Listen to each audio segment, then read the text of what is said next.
They say that things change when you observe them.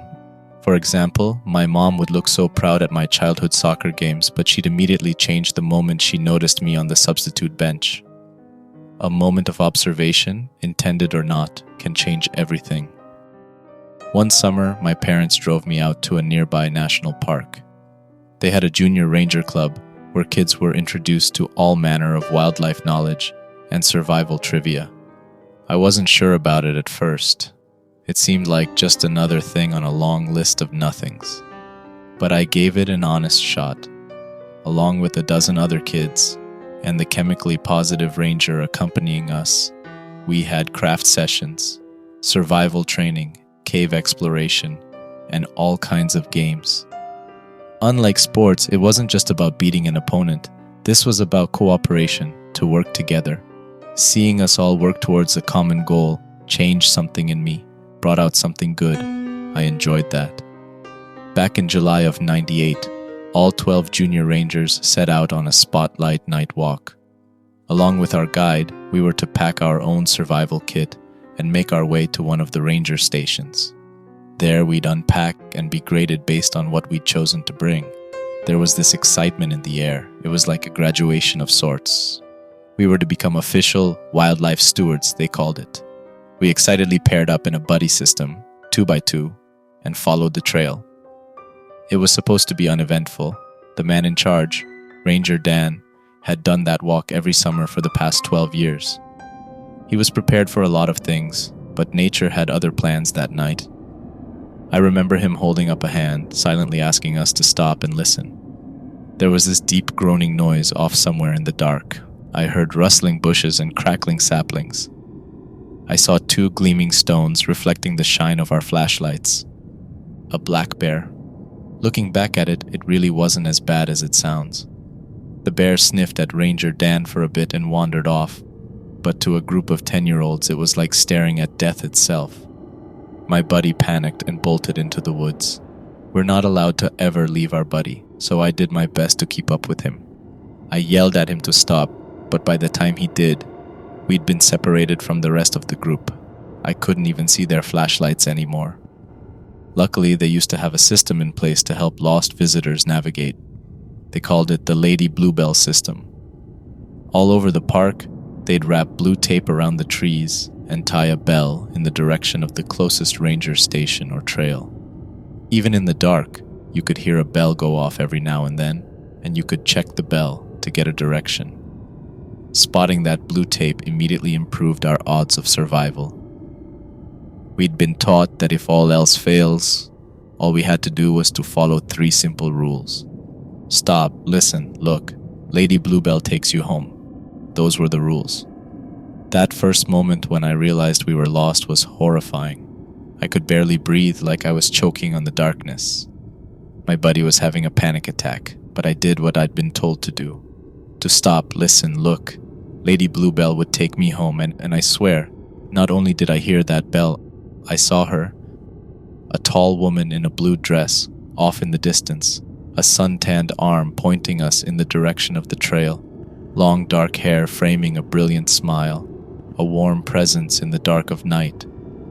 Maybe I remember it wrong. Maybe she wasn't really there, but I think she was. My buddy and I were probably lost for no more than 20 minutes.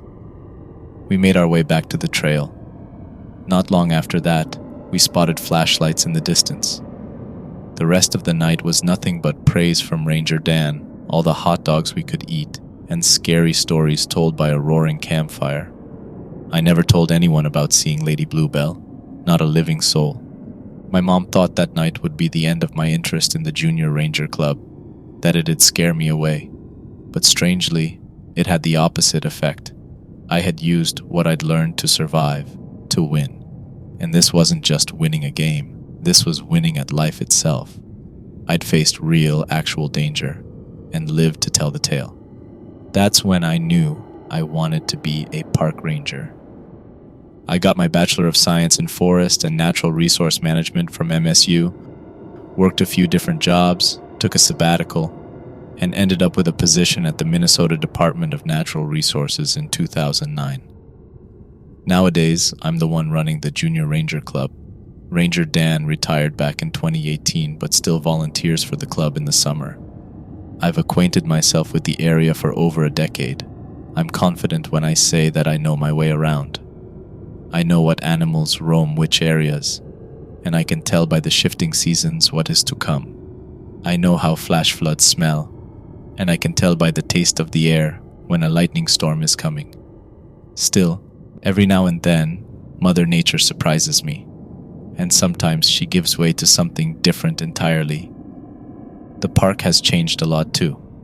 The Lady Bluebell program, for example. Over the years, it evolved into a sort of mascot. She was portrayed as this radiant woman in a blue summer dress.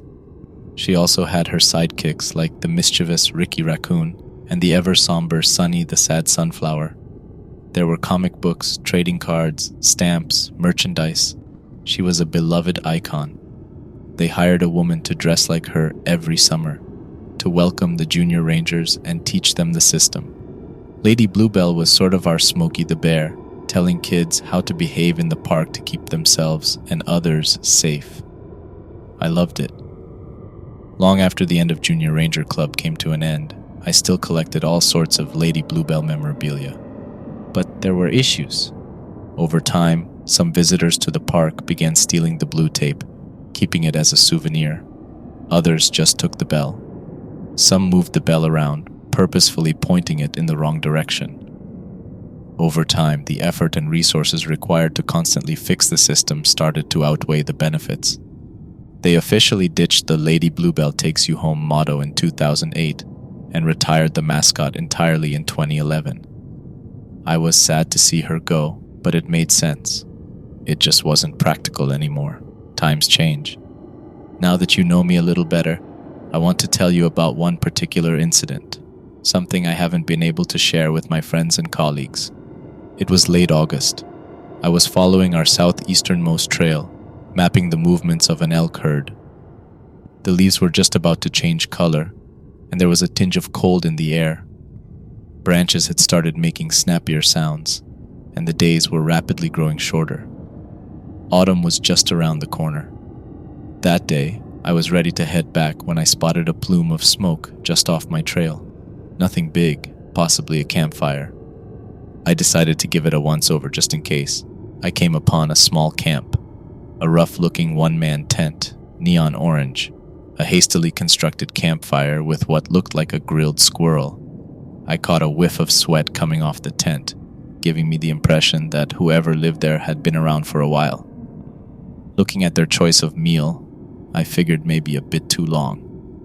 "Hello," I called out. "Anyone here?" I heard a shout in response and hurried footsteps, someone falling, getting up, and then sprinting in my direction. At first I was taken aback, thinking it might be a wild animal. Seconds later, a young woman crawled into camp. The best word to describe her was disheveled. Her hair was a tangled mess, and she was deeply sunburnt on her arms and face. Her lips were dry and pale, and her hands kept shaking. The moment she saw me, her eyes welled up with tears. "Yes," she cried. "Jesus Christ, yes." She got up and flung her arms around me, crying onto my shoulder. Not just a sob either, but a full-on wail. She tried to say something, but every other word got stuck in her throat. Did I make it?" she sniffled. "Am I out?" I sat her down, offered her some of my water, and asked her to calmly explain what had happened. "I just can't believe my luck," she said. "I thought it was all over." I choked on my words. Nothing had prepared me for this. We weren't out looking for anyone. We hadn't been for months, maybe years. "It's okay," I said. "Let's pack up. Let's get you home." Her name was Anya Baker. She'd been part of a company retreat and got lost somewhere along the way. She figured she'd been on her own for about 2 weeks, but there was no way to tell for sure. "The days kinda blend," she sighed. "You keep walking and it might have been an hour or 2 days. It messes with your head." She was malnourished and dehydrated. I didn't think she had the strength to make it back. The closest ranger station was quite a way off. I asked if I could help her carry something, but she brushed me off. I got this," she insisted. "Please, just Get me home. We got back on the trail and started making our way back. I took out my radio to call it in. I used to come here all the time, Anya said. Never thought I'd get lost. It happens to the best of us, I smiled. You made it, that's what counts. I thought I did it right. I stopped, listened, and looked. Followed the bells. All of it. We don't do that anymore. I figured. I told Anya about how the Lady Bluebell program had been discontinued for over a decade. I complained about the sabotaged bells, the stolen tape, and all the stupid things that tourists had done over the years. Frankly, I found it strange she'd found any bells at all. I hadn't seen them for years. But there were more immediate concerns. I'd never had trouble with my radio before, and now it was dead as a doornail. I brought out my backup batteries, but the radio stayed silent. Still, Anya was in better shape than I'd anticipated, so I figured we'd make it back by nightfall if we kept a good pace. About 200 feet down the trail, something started to feel wrong. The trail should have turned by then, heading west. Instead, it kept going north. Looking around, I couldn't see any of the usual landmarks. We continued for another 10 minutes, only to see the trail suddenly stop. Not slowly disappear into the moss, but stop altogether. There were no trails like that. Not on that hike. Not for as long as I'd been there. I wasn't taking any chances, and there was no point dwelling on it. The radio was busted, so I picked up my flare gun. It was only one shot, so I had to make it count.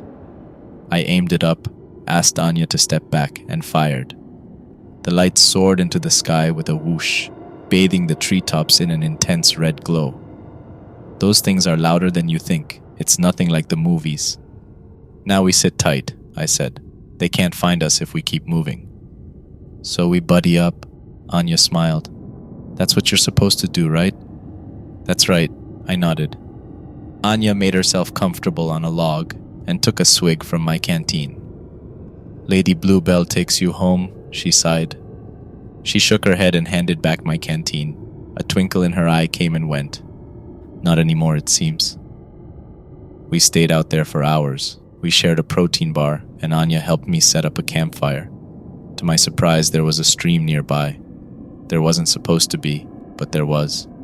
We boiled some water, refilled my canteen, and made ourselves comfortable. It could be hours before someone got to us. It didn't take long for the sky to turn black. I figured no one would find us in the dark, so we set up camp. Anya had her tent, and I had a hammock. We both went to bed early, but I couldn't get any sleep. My new buddy was out cold, though. I guess the excitement of seeing another person for the first time in weeks was enough to wear her out. I, on the other hand, was anxious about not finding my way back. It didn't make any sense. I'd walked that trail 1,000 times. Somewhere in the space between the waking world and an uneasy sleep, I remember thinking about Lady Bluebell. Her 3 rules were simple. Stop, listen, look. First, to stop, so you don't get more lost than you already are.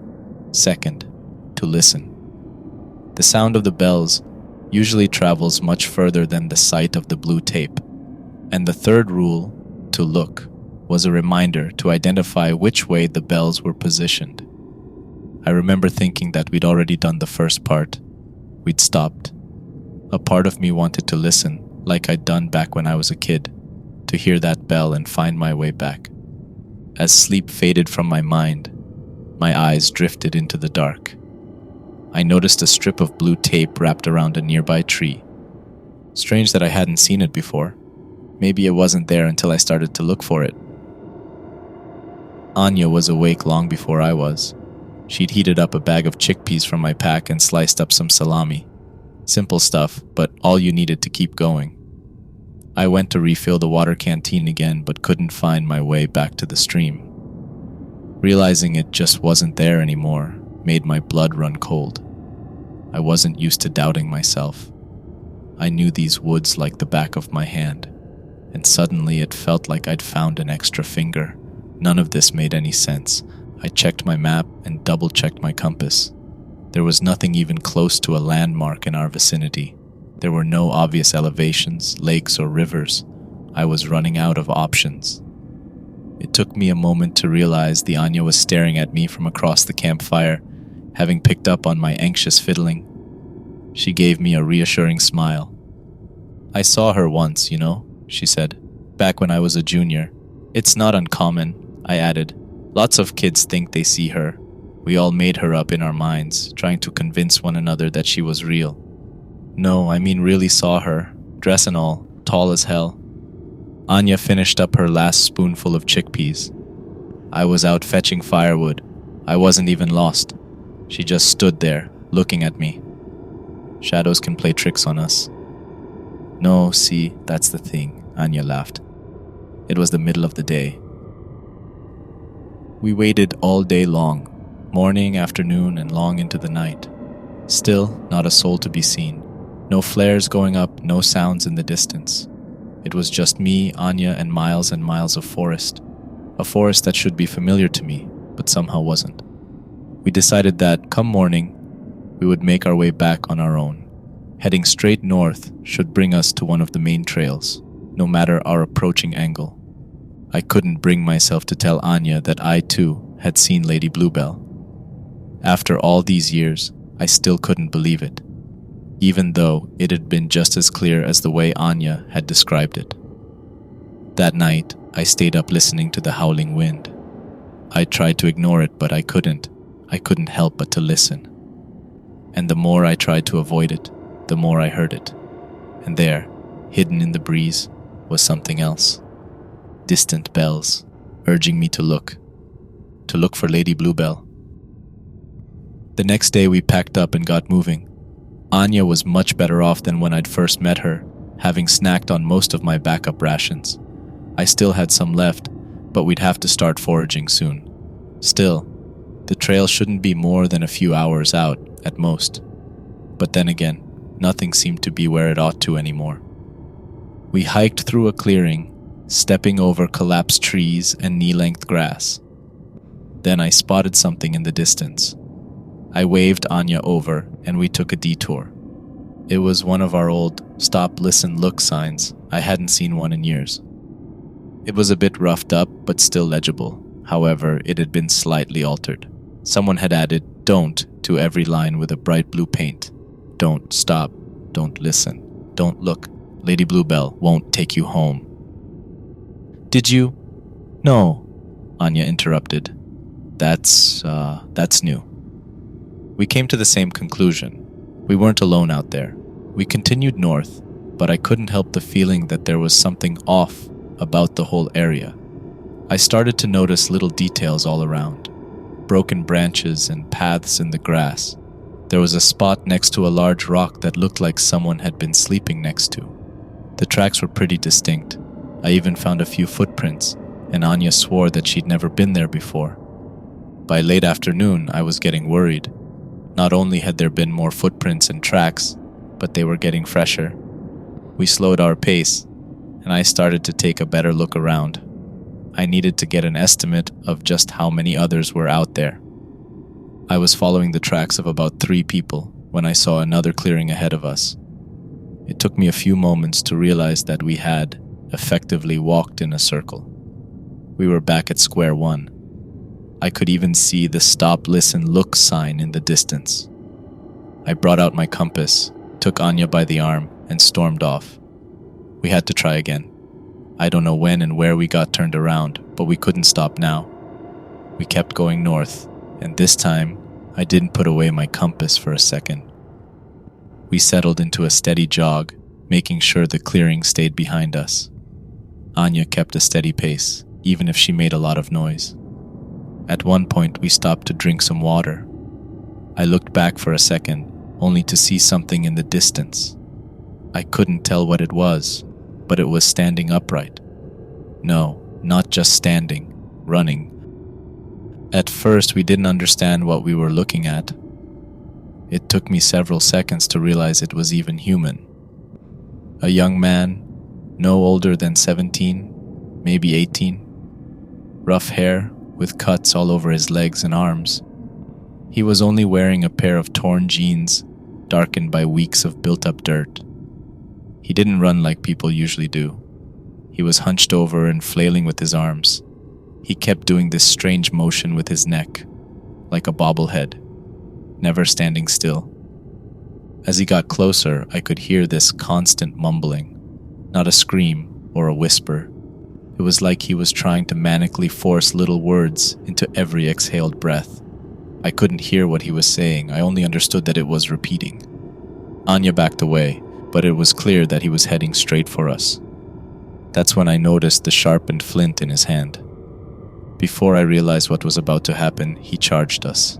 He went for Anya first, but she was too quick for him. As she ducked behind a tree, I moved to intercept. I grabbed my camping shovel from the side of my backpack and took a wild swing. As our attacker turned to face me, my swing clocked him right across the side of his face. He reeled back and fell over. He struggled to regain his balance, but the head trauma made his eyes spin. His mouth kept opening and closing like a fish out of water, forming the same words over and over and over again. Don't stop, don't listen. His eyes locked onto mine. His pupils widened as a shiver worked its way into his voice. Shaking his head, a tear escaped him. Don't look, he quivered. Don't look. His eyes flicked to something off my side. A piece of tape, hanging off a broken tree. As I tried to assess his wound, he burst into movement. No longer able to run straight, he toppled over into a bent-over gallop, bracing himself against trees and stumps as he fled in a panic. I heard branches snapping long after he was out of sight. Anya just stood there, frozen. I tried to put my hand on her shoulder, but she reflexively slapped it away. I could see she was on the verge of hyperventilating, barely holding on. Just give me a second, she said. Please. After that, we slowed down. I kept hearing noises in the distance, mumbled words and snapping twigs. And sometimes, when there was a sudden gust of wind, there'd be bells. Sometimes one, sometimes several. But we stayed the course, moving north. As night fell, I realized that I didn't want to stop. Whenever I stopped, the sounds would get louder, the bells would get closer. Whatever lurked in the dark seemed to gain on us. Even though nothing leapt out at us, and there were no more attacks, I had this constant sense of unease, like sleeping in gasoline right next to a wobbly candle. Anya wasn't faring much better. She sat next to our campfire for hours, slowly rocking back and forth. Sometimes I'd see her snapping her head in one direction or the other, as if reacting to a sudden noise that only she could hear. I twisted and turned for hours, barely keeping my eyes shut. It felt like the night would never end. The more I thought about it, the slower time seemed to move. I remember staring up at the night sky, waiting for the moon to come into view. It never did. Anya told me she would wake me up before going to sleep so we could take turns keeping watch. It didn't do me much good though. I was just as awake as she was. I got about an hour's worth of sleep, all in all. Anya didn't get anything. She didn't even bother to set up her tent. When I finally got up, it was still dark out. I checked my wristwatch, but it had stopped just before midnight. Anya was still up, staring into the cinders of the campfire. We had plenty of firewood, but she just couldn't be bothered to put them on. I got up from my hammock and stretched. It's been more than a couple of weeks, said Anya. Time stopped making sense long ago. What was the last date you remember? Late July, I think. That's not too bad, I smiled. Just a couple of weeks out. I dug out the remaining salami from my pack and cut me a slice. I sat down across from her, at the other end of the campfire. I put a log on and watched the fire crackle back to life. Then something whispered in the back of my mind, an obvious question that I hadn't considered. Up until now, it had been too absurd to ask. What year? Anya and I locked eyes. I could see a stark realization boiling in the back of her mind. I repeated the question. What year, Anya? Who's the president? She didn't respond. Something cold crawled up my spine as a thought settled. I didn't know who the hell was sitting across from me or what they'd really seen. Where were we even going? "We should pack up," she said, breaking the tension. "It's still dark out." Sometimes it stays that way for a while. As Anya packed up, I felt deflated. She was holding something back. If we were to make it out in any capacity, we needed to work together, follow the buddy system. "Anya, you're not making any sense." "Sometimes it stays dark. She breaks the rules to keep us here." "What are you talking about?" "I've been here so long that I don't know what's real anymore. I thought I could trick myself into forgetting, but she won't let me. She's there. She's always there." I didn't say anything. Anya kept pacing back and forth, scratching the back of her head. "I wrote the damn sign," she growled. "Because when you stop, she's there. When you listen, you hear her. And when you look... Anya grabbed my shoulder and turned me around. "When you look, there she is." At first, I didn't see anything. Maybe I didn't want to. But there was that gnawing doubt in the back of my mind. Something in my reptile brain telling me I was looking for something. Slowly, the shadows twisted. They bent out of shape, forming something new. With every blink of my eye, a picture created itself in the distance. A vague silhouette of a bone-thin woman, a few tufts of hair clinging to a decrepit scalp, a broken jaw hanging like a loose thread, swaying back and forth with a sudden breeze. A sour smell wafted my way, coating my tongue with a spike of ammonia. And of course, there it was. Her signature blue dress, assuring to one and all that there could be no mistake. Lady Bluebell. "Anya, what is..." I looked back, only to see Anya backing away. She was packed and ready to go. She'd taken my canteen, and I could see my pack lying next to the campfire, wide open. There was a palpable fear in her eyes, like a wild animal. "I can't let her take me," Anya wheezed. "I'm sorry. I'm so sorry." Before I got the chance to process what she'd done, a sound cut through the forest breeze. Bells. So many bells. I turned to see the broken woman towering over me. She was so much taller than expected. My legs buckled as I looked up at no less than a 9-foot-tall monstrosity. Her torn blue dress was lined with bells that chimed against every branch and root she passed over. She wasn't going to let me leave. She refused to be forgotten. I shouldn't have stopped, or listened, or looked. I stepped back and she stepped forward. Her feet barely touched the ground, floating inches above the moss. Her ivory eyes burrowed into me, shrieking with desperation. She wouldn't let me go home. She couldn't. I turned to flee. I ran and jumped and crawled and forced myself past every obstacle. I snagged my foot on fallen rocks. I tumbled down a sudden slope, dropping half my gear. I stepped through a shallow mire, drenching myself in cold water all the way to my knees.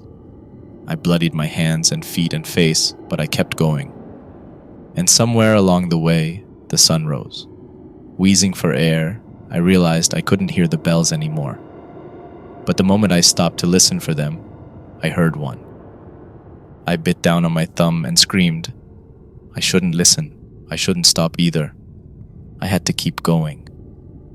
It all reminded me of what my teachers had said years ago, how the world changed when we observed it.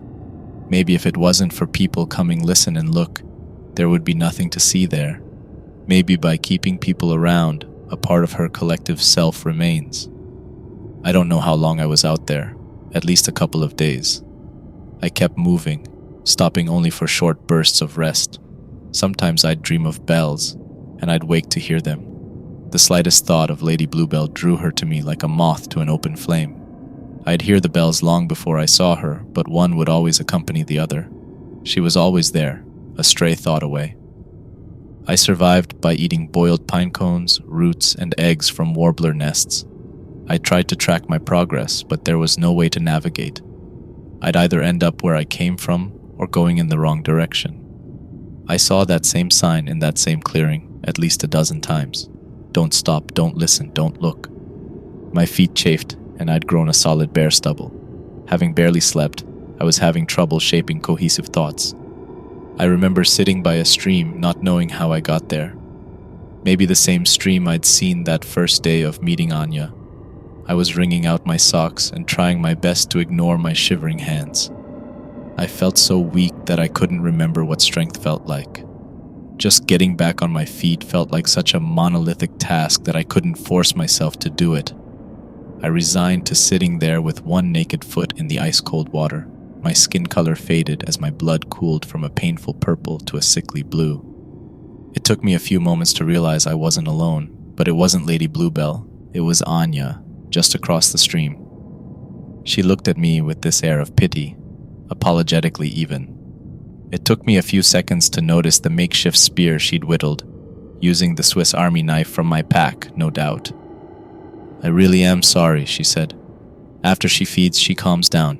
When she's calm, you can get out. I had to bring someone new in. The others are too fast, too clever." I didn't even care. I couldn't bring myself to curse or scream. I just hated Anya and what she'd turned me into.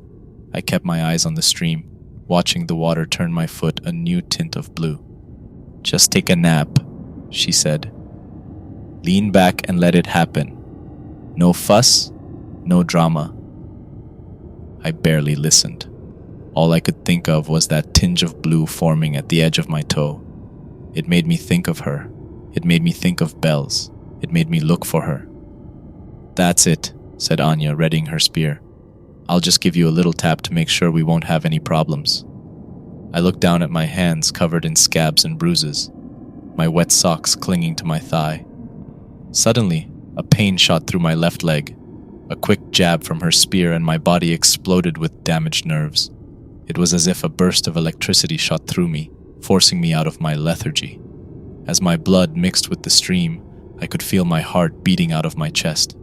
I crawled backwards, unable to put any weight on my leg. Anya backed away, staying just close enough to make sure Lady Bluebell was properly fed. And the lady was already there. Maybe I had listened too long or looked too hard. Maybe it was just the blue tint of my toe. Whatever it was, my thoughts had drawn her to me, and this time I couldn't run. I heard the bells dragging my way and saw a long shadow cover the ground. I looked back for a moment, catching a glimpse of her dead eyes coming my way. "Lady Bluebell didn't take you home anymore." I couldn't run, but I had to try something. Anything. I tied my wet socks together into a makeshift blindfold and put it on as tight as I could. I pushed my wet fingers into my ears and screamed. I figured that if I couldn't listen or look, maybe she'd be less interested in feeding on me. I focused on the pain in my leg as hard as I could, letting it envelop my thoughts. I knew she was closing in. My pulse went haywire, begging me to panic, to look back, to listen for threats, and run, to know what to expect and prepare myself. But I didn't. There was the soft touch of a cloth against my head. Little pieces of metal bells dragged across my body as Lady Bluebell passed me by. She didn't care for someone who couldn't look or listen, but Anya could. Anya did.